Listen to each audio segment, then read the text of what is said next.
Gangakhed sugars and energy या रत्नाकर गुट्टेच्या साखर कारखान्यानं शेतकऱ्यांच्या नावे परस्पर कोट्यावधींचं पीक कर्ज उचललंय। त्यासाठी कारखान्यानं 6 बँकांशी संगनमत केल्याचं बोललं जात आहे। सोशल मीडियावर काही बँकांची नावं व्हायरल झाली।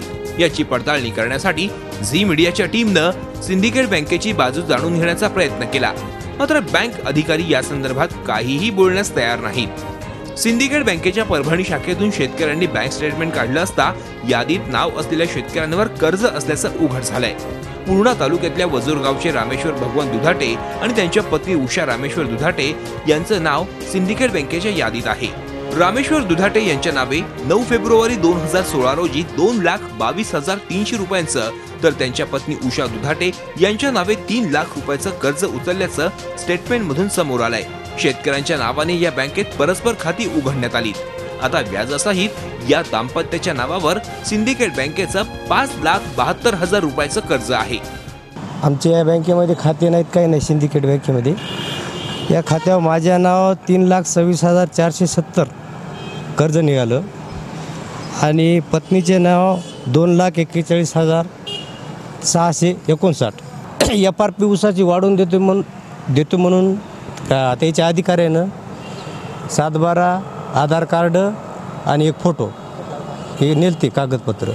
दुसरीकडे याच बँकेतून ग्रामीण बँक परभणी शाखेचे व्यवस्थापक अच्युत दुधाटे यांच्या नावेही परस्पर पीक कर्ज उचललं होतं, पण ते पीक कर्ज परस्पर भरल्याचं सिंडिकेट बँकेनं दिलेल्या प्रमाणपत्रातून दिसून येत आहे।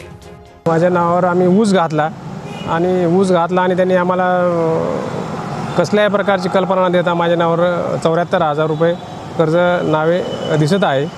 मी आज बँकेत आले असता चौकशी केली तर माझ्या नावावर खरोखर 74,000 कर्ज उचललं होतं, पण मी मला नो ड्यूज हवं आहे, तर त्यांनी मला म्हणजे तुमचं कर्ज साधारणतः मागच्या महिन्यात भरलेलं आहे, तुम्हाला नो ड्यूज आम्ही देऊ।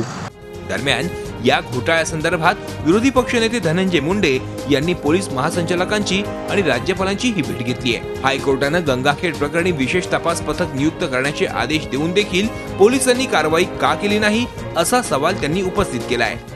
एकीकडे आर्थिक कर्ज घेऊन शेतकऱ्यांचं मरण या ठिकाणी या गंगाखेड शुगर आणि रत्नाकर गुट्टेंनी केलं, आणि दुसरीकडे सरकारच्या वतीनं पोलीस प्रशासनाकडून FIR ची दाखल केल्यानंतर सुद्धा रत्नाकर गुट्टे मात्र मोकाट आहे आणि त्याला अटक करण्याच्या बाबतीमध्ये या ठिकाणी पोलीस महासंचालकांना आम्ही सांगितलं।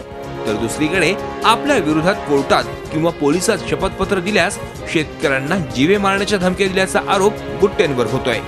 त्यामुळे आता या प्रकरणी प्रशासन काय पावलं उचलणार याकडे साऱ्यांचं लक्ष लागलंय। मुंबईहून दीपक भातुसेंसह गजानन देशमुख, झी मीडिया, परभणी। झी 24 तास रहा एक पाऊल पुढे।